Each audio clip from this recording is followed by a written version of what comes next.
Hello, Paul Bloom. Hello, Robert Wright.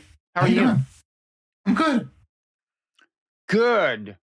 Although that may bode ill for our conversation. As you pointed out, our best conversations are when you're tetchy, as you put it. But We're let me bitter and introduce this. sleepless. Wait. Let's don't have an argument about whether you're tetchy. For God's Let's sake. save the arguments. You're Paul Bloom, famous Canadian psychologist. By the way, my condolences about Game 7 of the World Series. I'm sure your entire nation is in mourning. I do want to talk about it later because it's like the most amazing Game 7 of a series ever, probably. And I want to talk about that now. I think, yeah. And I want to say the Blue Jays have an unusual number of reasons to consider themselves just robbed by fate. I appreciate that. I mean, it's unbelievable. I want to talk about this. I've never seen anything quite like this. Okay, Yeah. But we'll get into that because there's other shit going on in this crazy world of ours. Is there an AI bubble that's about to burst? The market was a little jittery this morning. Oh, also, there's this interesting New York mayoral election today.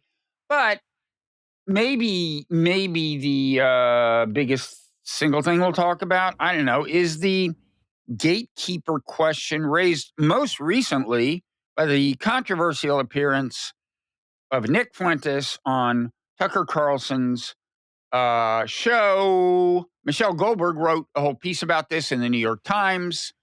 And it's interesting for a lot of reasons that I can get to. One of which is that I think I'm actually more pro-gatekeeper than you are in principle. And this may, I don't know, this may challenge that. This particular example may force rethinking. I don't know. But what do you think about all this? Did you know who Nick Fuentes was before? Yeah. Okay. Yeah. Anti-Semite, racist, proud of it. Not a sort of subtle judgment call with dog whistles and interpretation, but really quite open. He's not subtle. No, Michelle quotes him. Let me just, if people don't, and I barely knew before the Charlie Kirk thing. I just thought him as a fringe right wing figure, and then people started saying, well, some people are saying the Nick Fuentes people were behind the assassination, which turns out to be the Groypers. No plausible. Yeah, the Groypers. That seems implausible, but that got my attention. So I went and looked at some of the things he said, and I said, yeah, pretty extreme. Anyway, Michelle summarizes his extremism with this quote, Jews are running society. Women need to shut up. Blacks need to be imprisoned for the most part. These are Nick Fuentes quotes. I think more or less consecutively. Yeah. And I actually listened to the Tucker thing, or at least, the first half of it. It's pretty long. Anyway, this is apparently controversial within conservative circles as to whether, Fuentes should be denounced or Tucker Carlson should be denounced for having him on his show, or whether Tucker Carlson is even within the gates to begin with. That's what's interesting to this about me is like, there are people who don't think Tucker should get into the gates. So if he cozies up to Nick Fuentes, like, what is that? Is that somebody being let through the gates, or is that like a new ecosystem outside of the gates, or just are there no gates, Paul? Are we living in a world without gates? A world without gates. Mm-hmm. Very Thomas Friedman here. It's the title of your next book. Yeah, it's the world is gateless. Yeah. To take these out of order, Tucker is definitely within the fold. You will hear it here first. I see him as a Republican nominee at some point. No way. He is a man of extraordinary gifts. Oh, he has gifts. I'm sure I've told you this before, but I was watching the Republican National Convention where Trump was coronated. Everybody gives their speeches and they're reading a teleprompter, and Tucker Carlson comes up, and you never know, maybe there was some sort of teleprompter somewhere, but he's riffing, and he's talking twice as fast as everybody else, and he's funny, and he's profane. He's on a different level. He has gifts. Yeah, but he has a lot of videotape that he could regret if he ever runs for political office, even as a MAGA Republican. It's now, true, not the kind exactly that Fuentes has, But Yeah. even for example, where I don't know, you tell me, is this not a problem for any MAGA Republicans? When he says, "I was attacked by demons last night. Here are the scratches on my arms," even though he by his own account, there Yeah. are like big dogs in his bedroom all night, and I Of don't everything he know. said, that's the one that bothers you. He was attacked by demons. Who It's just among a lot us? of weird shit like that. Well, the attack by demons is not going to hurt him. A lot of the country is religious, Bob. And Yeah, this sort of yeah. literalism here is not a sort of turnoff for you liberal elites in Princeton. Ooh, Yeah, we're getting kind of personal here, I'm aren't we, shifting Paul? register here. Um, Look, I will kind of bounce back with some agreement, which is that I'm a big free speech guy. But of course, you have gatekeepers in the sense that you don't let you get to choose who to profile and who to interview and who to bring to public prominence. Newspapers make the choices, podcasts make the choices, and there are some immoral choices. Bring a softball interview of Fuentes is grossly immoral, and I'm against it. I don't think they should be arrested. I mean I'm a free speech guy, but I could say it's immoral and stupid and wrong. The Republicans should not be doing this. And people, I read Goldberg's article. The Heritage Foundation shouldn't have responded with, "Oh, no enemies to the right of us." That's the wrong Yeah, as response. Michelle notes, I didn't realize this has become an actual acronym in some parts of MAGA, like NETTR, no enemies to the right, meaning no, you just can't point at a guy like Nick Fuentes and say he's too far right. You're not allowed to say that. Um, Now, the Heritage guy backtracked Mhm. and said, I denounce, in the sense of saying, in denouncing Fuentes himself, but he didn't back off of the I'm not going to denounce Tucker for having Fuentes on kind of stance. I mean, the Yeah, but so Republican Party do isn't. you believe in gates? I mean, you didn't use the word Yeah, gates there. Like yeah. you do. Of course, I believe in gatekeeping. Okay, so should Fuentes be beyond the gate? Yeah. I think he should have every right to publish what he wants and say what he wants, but I don't think somebody with the audience that Tucker Carlson has should be interviewing him, giving a softball interview. Yeah, but now Tucker's not outside the gate, you're saying. Because there's definitely people still working on making him, considered Look, outside the gates. there's sort of, as philosophers say, there's normative questions about the way things should be and descriptive questions about the way things are. I think Donald Trump should be outside the gate. I think I think that people should not be profiling Donald Trump or paying him much attention. But nonetheless, people Yeah. seem to have elected him president. So I feel the same way about Tucker Carlson, which is I think his views, there's some really nasty views he has. What's the nasty, or what's a nasty one? Um, I've heard him push. I'm going to be careful here because I don't have quotes at my fingertips. But I've heard him push what seemed to me to be ways of capturing white anxiety about foreign takeover that seem to be quite ugly and racist. Yep. And I think this just appeals to people's worst parts of people's nature. Yeah. And that, by the way, is not going to kill him politically.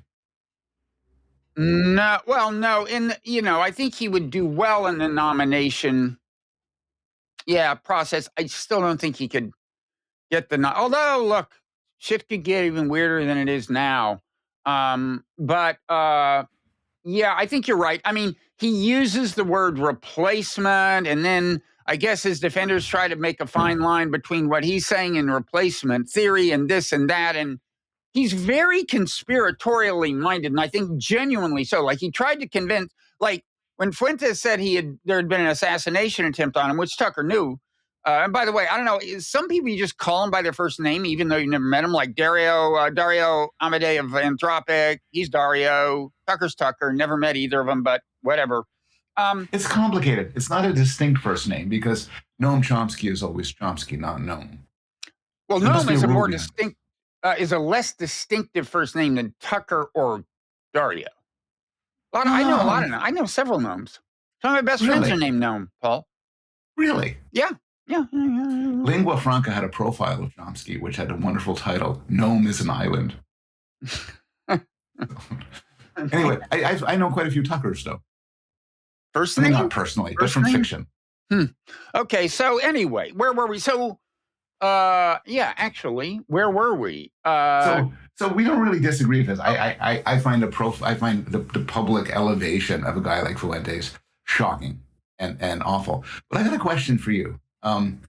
As a critic of Israel, do Mhm. you think what I don't know how to process is that Republicans in my recent memory have been very pro-Israel and very, not anti-Semitic in Mhm. any way, very pro-Israel. They get Israel support. This is a big part of things. Is this the sort of contingency that could just flip? And then, a few years from now, we get a Republican who's extremely against Israel.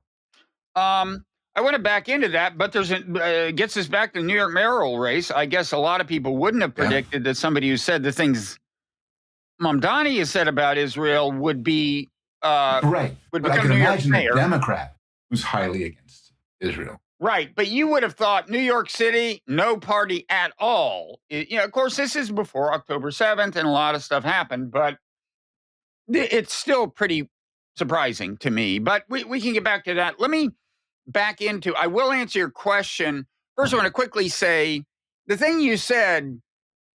Of course, he should be able to publish and do what he wants, but yeah, I think he should be outside the gates. In the technological landscape of 30, 40, 50 years ago, you could say that. Yeah. That made more sense Yep. because now, if they can publish, you can't keep them out of the game. I know if they can start their own podcast. Fuentes is a perfect example. He just, he gave his story to Tucker about how he rose to prominence beginning at age 18. And it's all like, YouTube and just, stuff like that. And this is the reason, I think, the fundamental reason there arguably are not gatekeepers in the sense that there used to be. And the distinction you're making, like, yes, should be able to publish, no, shouldn't be within the gates, is increasingly like not a makeable distinction. You know what I mean? Fair enough. But there's a lot of people I think who would want to be interviewed by Tucker Carlson or Joe Rogan, Well, for that Rogan's matter. a different case to me. How do you mean? Tucker's just more out there politically, certainly on Israel, and I guess this leads us to your. I mean, like, if like when my book comes out, if I had a chance to be on Joe Rogan, I'd be like, I will pay for the flight. I'll walk to Austin if you'd like, whatever. You smoke Whereas a Tucker, few like, joints I'd with be him? like, not that he would care about this kind of book, but be a tougher call. Because he can bring you a lot of publicity, and God knows that our integrity is at its lowest point when we have a book coming out. You've been there, right, Paul? I can tell you stories. Look. So let's play it. We'll take a little break. Let's play it. I will throw a podcaster out, and you tell me whether you'll appear on their show or not. Tucker Carlson. Like I said, I'd have to pay attention to what he'd been saying in the most recent few months. I will later give you what my reservations about him are more specifically, but go ahead. Um, Assuming he gets better, Jordan Peterson. Oh yeah, he's yeah. Think of him as relatively innocuous in a way. I don't think he's. Maybe it's just that the issues. Maybe this is it. That the issues Tucker is out there on are more like issues that I myself am a little extended on, and so I feel like association with him would be, like you Yeah, said, Israel. I criticize Israel, yeah. not the way he does. No, no. And you And like the then he Jews. doesn't do it the way Fuentes does it. And I want to get back to this because from Tucker's point of view, that's what a lot of this conversation was about. Framing him with respect to Yeah, Fuentes and also trying to moderate Fuentes. It turned Fuentes into somebody he could actually embrace. It's a kind of an arm's length interview to yeah, some extent. yeah. And he wants Fuentes to like quit talking about the Jews. We can get back to what he means. But anyway, that's kind of the context of all that. Jordan Peterson, I don't know. Does it not make sense to you that to just think, well, no, Tucker's more toxic than Jordan Peterson? No, that makes sense to me. That Okay. makes sense to me. I know some people wouldn't appear on Jordan Peterson's show because of his views on different things. Um, Yeah. I find him. I've heard some of his interviews, and I find that they are would be difficult to be an interviewee, not because the questions are particularly probing and challenging, but because a lot of it's sort of profiling Peterson's own views in weird ways. Mm-hmm. But by the way, here's another roundabout way of getting at it. I have a Substack. By the way, small potatoes. We missed the whole introduction. Oh, you didn't even mention. Yeah. You didn't even self-promote. I was so interested in getting the World Series because I thought that would be your central concern, and I am above all concerned about addressing your concerns, Paul. And so I forgot. I'm sorry. Small Potatoes, one of the best newsletters named Small Potatoes on all of Substack, I would say. I don't know, Paul. Maybe I'm being too generous. Would you agree? One of the best. One of the two best. One of the top four. And you are part of the non-zero extended universe. Yes, this is the non-zero podcast. See, I forgot that too, right? I know. So it's not That's what a selfless person I am. It's all about you.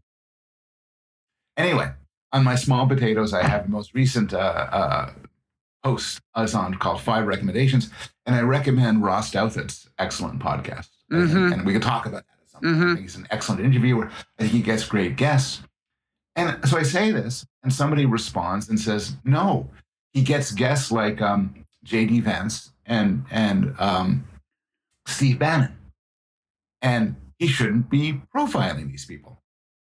Now, put aside Vance, take Bannon. I strongly disagree. But I find the kind of concern reasonable enough. If it was different, if it was Nick Fuentes, I'd say, no, Ross Douthat with his enormous podcast, with his enormous reach, should not be giving Nick Fuentes a voice. So there's judgment calls, and you and I may draw the line at different parts, but I do think there's a line to be drawn. Yeah, I'm trying to think who the most out there guy Ross has had on is. He had this very religious preacher guy who called trans people a very rude word, and it's not particularly nice about homosexual. But this guy is so fringy I never heard of him before, that it's more of a sort of anthropological, look what those wackos believe. Yeah, no, I've never seen a Ross Douthat podcast in my feed where I thought, I can't believe he's talking to this person. Yeah. I have occasionally been frustrated that he wasn't grilling the person more. I mean, he is, the great thing about Ross as a columnist for the New York Times is I think he kind of understands MAGA world, sometimes in a sympathetic way, sometimes not. But, he's from the strand of conservative that conservatism has a closer affinity with MAGA world than, say, the libertarians or something. And he just kind of gets it. And so he can bring these people on. And I think there's value in showing that the ones who aren't crazy aren't crazy. Now, he also has some people on that I think maybe should be grilled, could be grilled in ways he doesn't, but he's pretty aggressive. It's definitely a great podcast. I like his style. For one thing, because he's conservative and believes in God and takes religion seriously and takes MAGA concerns seriously, he's able to draw people out in a way that some NPR interviewer wouldn't. And then he draws them out, and often they say incredible things. And he kind of almost lulls them. I don't think intentionally, but he gets people to say surprising things. Not just conservative sort of thing. I'm sure you've heard this with Peter Thiel. Yeah, where he says, in an article, where he basically gets him to say, so the extermination of the human race would, of course, be a bad thing. And Thiel's saying, well, let me do the math. Give me a second. You have to listen to the pause. You got to appreciate the pause. It's a long pause. Now, Thiel finally does say yes. What you would hope. He reluctantly says yes. But, he's talking, Thiel's talking about the Antichrist. And Douthat's the kind of guy who takes the idea of the Antichrist seriously. Yeah. And that makes it for a better discussion. Yeah. And, it's one thing Tucker Carlson shares with a number of his guests, including Nick Fuentes. But, here's something I heard Fuentes say. It's funny. Tucker kind of wants to, I think, launder the guy a little. It's funny. I think he's trying to do these two things that are in tension. He's kind of trying to launder him a little or moderate him enough to make him more presentable, but he's also distinguishing himself from him. He keeps saying, look, because, so here's the thing. Tucker, what he gets in trouble for is not just criticism of Israel, but talking about the influence of the Israel lobby, broadly construed, the speech police, and so on. That's the Yeah. closest thing to a no-go zone now that it's no longer bad to use the words apartheid, or even, I mean, it's no longer socially unacceptable to call it genocide, although there's a lot of controversy about that. But anyway, a lot of the lines have been crossed in that kind of speech code. But the best way to get into trouble is to talk a lot about the influence of pro-Israel people. And Tucker does a lot of that. And that's one reason he still takes a lot of heat. And there's definitely people who want him on the other side of the gate, right? The ADL and a lot of people. And so Nick Fuentes is another person who talks about that. And there's a growing number of conservatives who are annoyed because of the pressure they've felt from the speech police. One of them is Megyn Kelly. One of them was starting to be Charlie Kirk, hence some of the conspiracy theories.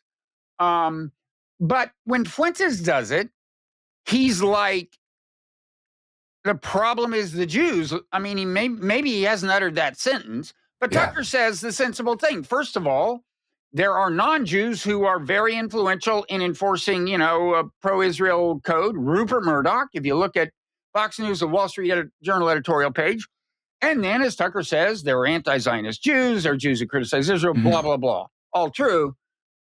But Fuentes, keeps saying, no, we got to talk about the Jewish neocons, as if You all can imagine that the neocons are even people Jewish. really most worried about Fuentes would be people like you.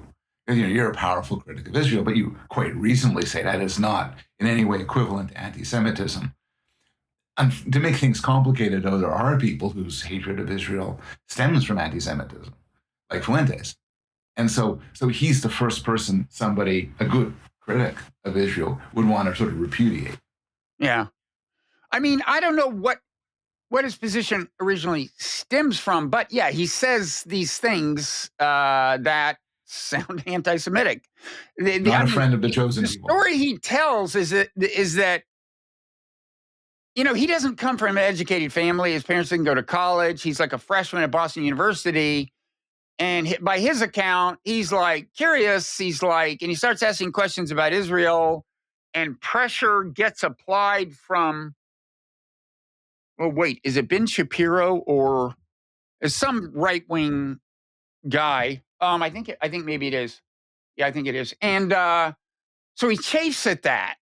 That's his account, is that when people tried to shut him down, he got pissed off. And by his account, I guess the most influential shutter downers are Jewish or something. But it's I know what I was. Wait, I just want to throw this. I don't think I said this. I'm sorry. I didn't get much sleep last night. A lot of tangents here. I was talking about how Tucker, he wants Fuentes to sound user-friendly enough for people to keep listening. So he's not asking him the super challenging questions. Fuentes is sounding like this reasonable guy. And then all of a sudden he says something that got my attention. He says, people say that the Republican Party is like, people think the Republican Party is like all conservatives, but it's not. There's atheists, there's gay people. And I thought, whoa, like many people don't think that these are mutually exclusive categories, right? Like you could be a gay conservative, you could be an atheist conservative. In a way, that's as hardcore. I mean, that's like very substantively hardcore. But then you realize the things that you quoted about what he said about black people and about women, that's kind of hardcore too. That's hardcore, yeah. But in a flat out bigot, that's like bigotry. This is like a whole conception of conservatism that is like, whoa, I didn't quite grasp that. And I wonder, well, Tucker didn't push back. I don't think he would have. But let me push back. I mean, of all the sins, it seems there's a perfectly coherent notion of conservative that would be incompatible with being gay. It's one grounded in religion and tradition. Oh, sure. The one that prevailed 60 years ago. It's just surprising to hear it now. Yeah, that's right. I mean, of all the things that Trump has done, he's effectively severed the Republican Party from any coherent notion of conservative. Yeah. I've been, You said you were reading the Buckley biography, and we yeah, should by get to Sam that. Tannenhouse. It's really masterful, I think. I mean, it's so refreshing now that more and more things are like called books, to see just this huge tome that was painstakingly put together and is beautifully written. And I've learned a lot. I mean, and one thing I did not appreciate is the extent to which William F. Buckley is a precursor of MAGA. The tactics, the ideology. Now, he did, uh, he, I mean, originally he was ideologically, I would say, quite close to that zone. He did, in the course of trying to make conservatism more mainstream, cross well, at least one bridge. He became an ultra hawk on foreign policy, which was not consistent with his origins, I would say, ideologically. He also is famous. Michelle Goldberg mentions this in the column for expelling the anti-Semites from the Conservative Party. The John Birch Society, Yeah. I remember. Yeah. And I will say, Buckley's best friend, one of his best friends in college. I mean, I know it sounds funny, some of my best friends anyway. For what it's worth, one of his best friends at Yale was Jewish. But the funny thing is, Buckley's father was so anti-Semitic that when this best friend fell in love with Buckley's sister, father just said, "No fucking way." Yeah. And it was William F. Buckley's job to explain to this guy, I have bad news, but you're Jewish and you can't marry my sister. It wasn't William F. Buckley saying that, but that was the deal. So anyway, but if you look at the tactics and the very ideology, I mean, it was, of course, Buckley's first famous book is God and Man at Yale, which is a complaint about the secularness of Yale and the lack of support for Christianity specifically. I mean, he is a hardcore Christian conservative. There are things he wrote in National Review early on that sound pretty damn racist about blacks. But just the tactic, the demonizing of these elites who don't care about you. I mean, he's like a populist rabble rouser who originally has a lot in common with Trump ideology. Okay. I'm not a Buckley guy, but I'm struggling with this because my impression of Buckley, what's the word? Patrician? That's the right word. Anyway, he comes off that way. He comes off as extremely educated, rather snooty, authoritative, rich. He doesn't go for sort of a populist man at a people kind of guy. Yeah, you don't imagine that, but that was the vibe that was his first successful kind of modus operandi, was to, and you're right. Okay, so Patricia went to Yale, went to prep school, grew up in northern Connecticut, I think, and his father had made money in the oil, but it turns out his father seems to have been involved in some pretty shady shit, so was JFK's father. But yeah, so and that accent, I don't know. Well, Buckley's accent, our younger viewers may have no idea I don't know. William F. Buckley is a very important figure in bringing conservatism. First of all, you had to bring it to the center of the Republican Party because the Republican Party had been kind of Eisenhower moderate. So he did that, and he started National Review and blah, blah, blah. But he had this famously elite-sounding accent, which according to Sam, according to his book is, Buckley said was a product of him having growing up in this weird multilingual environment. He learned Spanish before English, apparently. So, yeah. And he was famous for using large words in a way which is easily satirized and mocked. Yeah. But hard, not really a Joe Sixpack kind of guy. No, in fact, this one more anecdote from the biography. It's weird how there are these little things that really drive me crazy that most people say, "What are you upset about?" But I found this almost offensive. So, he, sailing and skiing were two big things. Like he had a yacht, yeah, and they would sail around. And sometimes, like, they'd say, hey, we could use some lobster. So they would take lobsters, like, out of the lobster traps that the lobster fishermen had set. And as recompense, they would put a bottle of, like, I think it was Johnny Walker Scotch or something.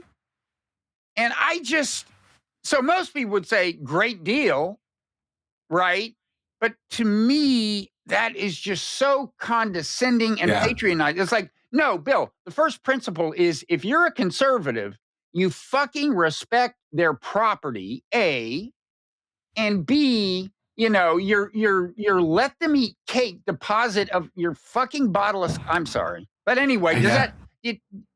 doesn't that kind of isn't that offensive? It is like a parody. It's like sort of Animal House parody when you get the preppy kids. This is exactly what they would do. Right. They would take the lobster from the hardworking Right. lobstermen Right. and put some in. Oh, these men will like some of our fine scotch. Right. We'll put it there. Right. Ho, ho, ho. Now, I think they wanted a lobster, Bill.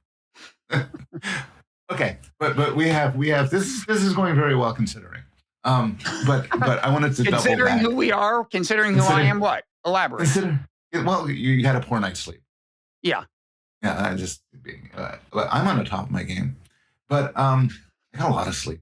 We'll let the commenters weigh in on that. Yeah, fair enough. The YouTube commenters will tell a story. But I want to double back.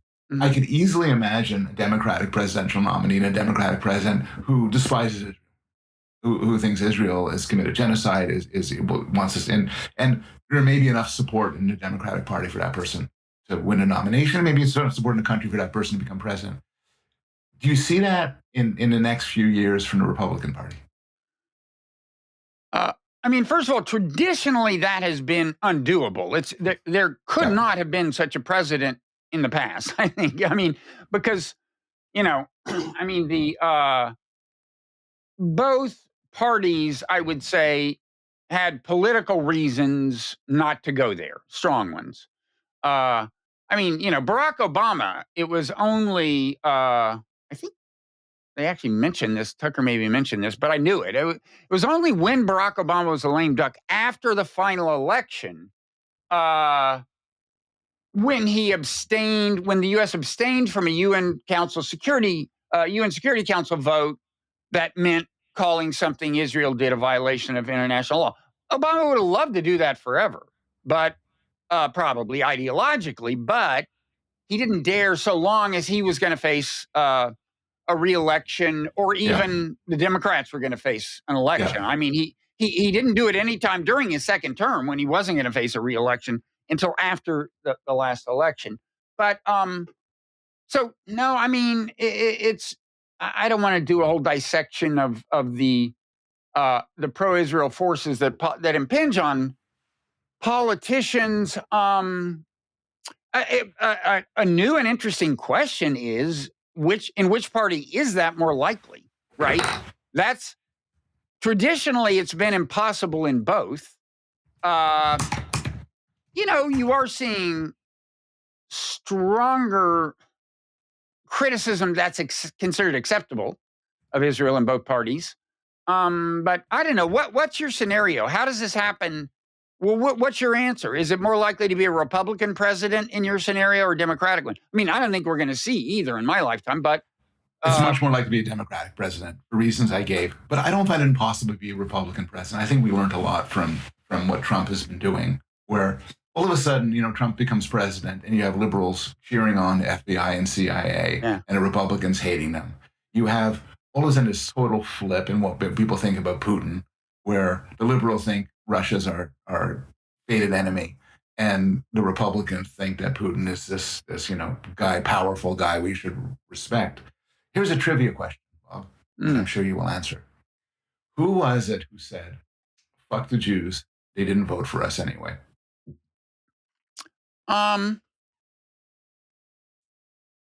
Somebody in the George H.W. Bush administration. Was it James Baker? You got it. Good work.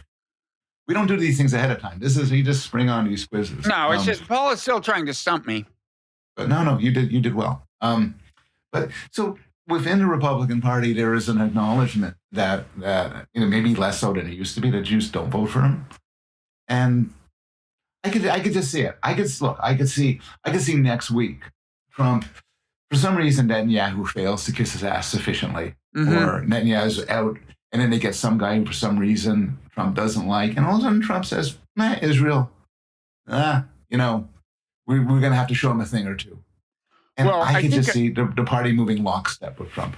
if Trump indeed thinks this is his last term, which I hope he does, you can see a lot of things. He's a wild card. I think so long as he was running for reelection, he was going to be, and he basically said this, he was going to be mindful of the pro-Israel donors. He mentioned the Adelsons.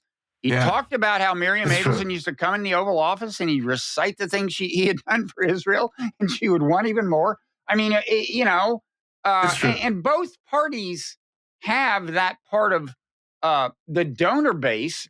And what James Baker said is a lot has become somewhat less true, I think. I mean, certainly before Trump, I think there had been some migration of American Jewish voters, older ones probably, to the Republicans. But the number of Jewish voters isn't the big thing anyway. There aren't that many of them, unless you're in New York or something. 3%. But I think there are more Muslim voters. Probably close.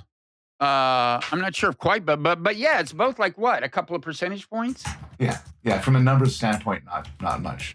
Yeah, no. So voter wise, and this is one reason I'm skeptical of your claim. Oh, sorry. I'm sorry. More Jews. Yeah, somewhat, but it's not a huge difference at those levels. But voter wise, the Republicans do have evangelicals who are nominally pro-Israel. I don't know how heartfelt it is for how many of them, but that's why when you say it's going to happen in the Republican Party, I don't know. In terms of actual number of pro-Israel voters that they worry about, I would guess there's more on the Republican side now than the Democrats. Maybe I get to see it happening I can see it happening in the Democratic Party. Just AOC or Mamdani or whatever comes nominee. Like odds of AOC becoming a nominee are not zero. I think they both got a tough road to hoe to get there, and an even tougher one to get elected. But I want to say one thing quickly is that the irony. I think it's kind of ironic that in the wake of October 7th, all of this right-wing firepower has been focused on shutting down harsh criticism of Israel by labeling it anti-Semitic. And I'm sure some of the things they labeled anti-Semitic were actually anti-Semitic, but I don't think that was like the main motivation, and I don't think it was usually true.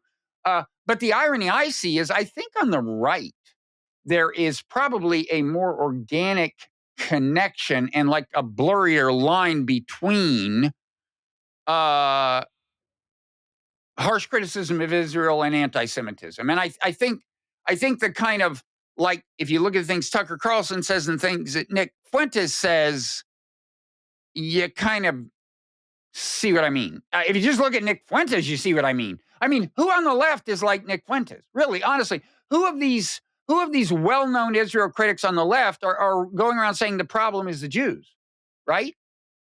Nobody you've heard of. I'm a why not both kind of guy. I think you're right about the sort of organic nature of anti-Semitism on the right. And I also think maybe it's going to take roots in the Republican Party in a particularly vivid way. But I see it on the left. I think the root to it on the left is a lot of people on the left, and a lot of Jews on the left, see the Palestinians as sort of akin to blacks in America. They're dark-skinned people. And the Jews in Israel are light-skinned colonial oppressors. And sometimes they'll literally say that. Now, I think this is a gross oversimplification, but a lot of this is how the Middle East is framed. And if you frame it this way, with the Palestinians being the good guys and the Israelis being the bad guys, it's not a big jump to think of the Jews as, well, yet more white. No, I think it is I think it's a bigger jump because, I mean, first of all, we could talk about how much of it is about the skin tone. I mean, I would note that, like in Ireland, Catholics identified with Palestinians, and Catholics, last time I checked, looked about as white as the Protestants in Ireland, but Catholics identified with the Palestinians, and they didn't have a whole empire narrative and, settler colonialism narrative. It was just like they saw them as the oppressed people, Mhm. and they saw themselves as the oppressed people. Yeah. And I do think you shouldn't give short shrift to the part of the left-wing narrative that is about sheer oppression. But I would also say, to the extent that it is about white skin, well, how's that anti-Semitism? I mean, in that critique, American Caucasians are oppressing people of color in various countries, and it's the same thing as Israelis of lighter skin tone oppressing Palestinians in that frame, right? It's an imperialist, and it's funny. I was just talking to Danny Besner and Derek Davison, who are left of me, and they do the American Prestige podcast every couple of months. I talk to them about the fact that the people on the left don't go on and on about the Israel lobby and that the influence brought to bear on American politicians the way people do on the right. They just don't. I mean, I think there's a respectable version of it that they should do more, but they don't. And that is the thing that's the impulse that leads Nick Fuentes to where he goes. And I think the frame you just described, white oppressors of dark-skinned people, is not amenable to an anti-Semitic per se reading, by its nature, right? Well, you're saying it's not amenable because if so, it would apply to ourselves. It would apply to. It does. On the left, it does. It applies to white males. So that's my point. The Jews are the villains because they're yet more white people. They are more white people who are particularly showing all of these terrible white attributes and inflicting them upon the oppressed, dark-skinned people of Palestine. I don't know, man. I mean, the framing to me sounds like anti-white people. Well, with the exclusion of the people doing the critiquing, of course, many of whom are white. But let me frame it in this way. From a certain sort of leftist standpoint, it's a lot easier to be anti-Jewish than anti-Muslim because the Jews are seen, and it's not exactly true. There's a lot of dark-skinned Israelis, but dark-skinned Jews. Jews are seen as whites, and so we inherit all the sins of white people. And then you just need the sort of extra secret sauce of ancient Jew hatred to kind of get in there. Okay, but again, I think that per se is more evident on the right. I mean, look at what they cite. Look at what when they say this is anti-Semitic, do they say, oh, they talked about Jews in the media? No, they said from the river to the sea. That's what they're saying is anti-Semitic. And that's just a different trope. I mean, you can argue about whether it should be, but it's like a different trope.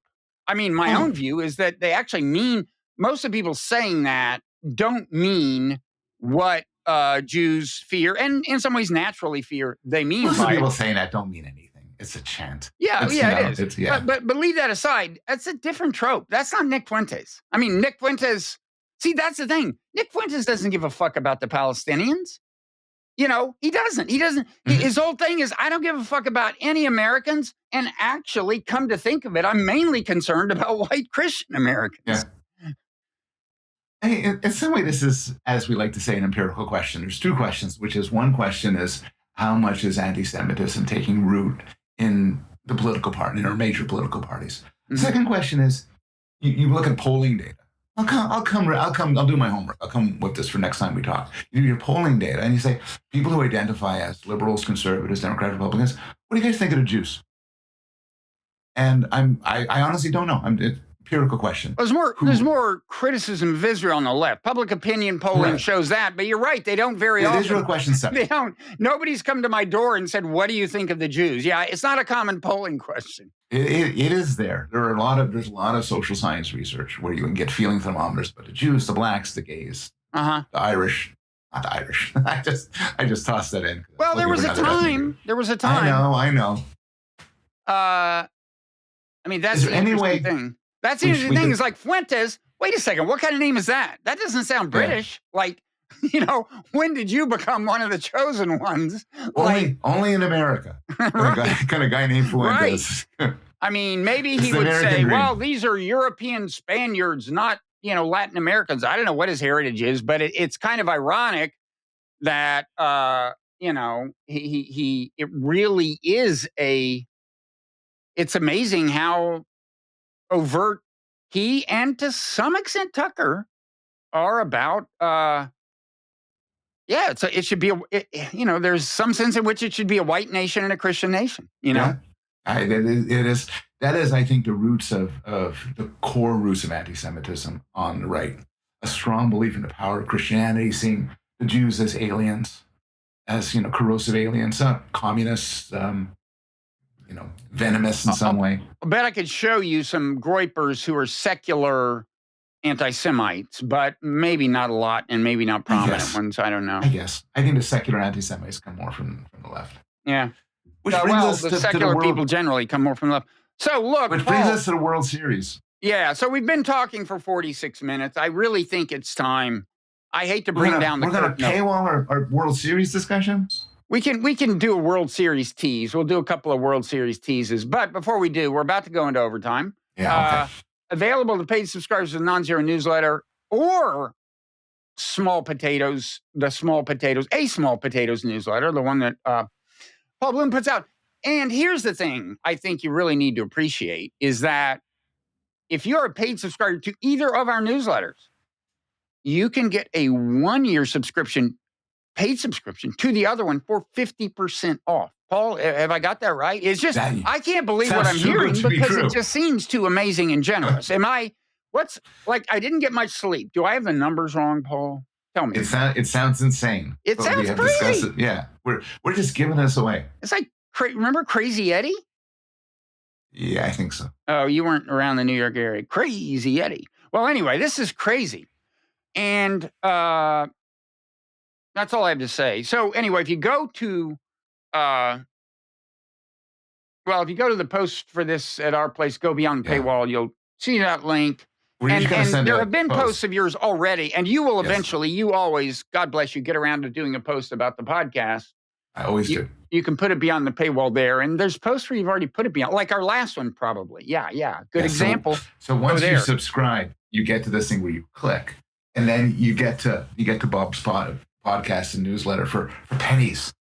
It's like amazing. Pennies on the dollar. Yeah, it's a wonder how we stay in business, and the answer is volume. So we lose money. Old David. We lose money on every purchase, but make it up in volume. So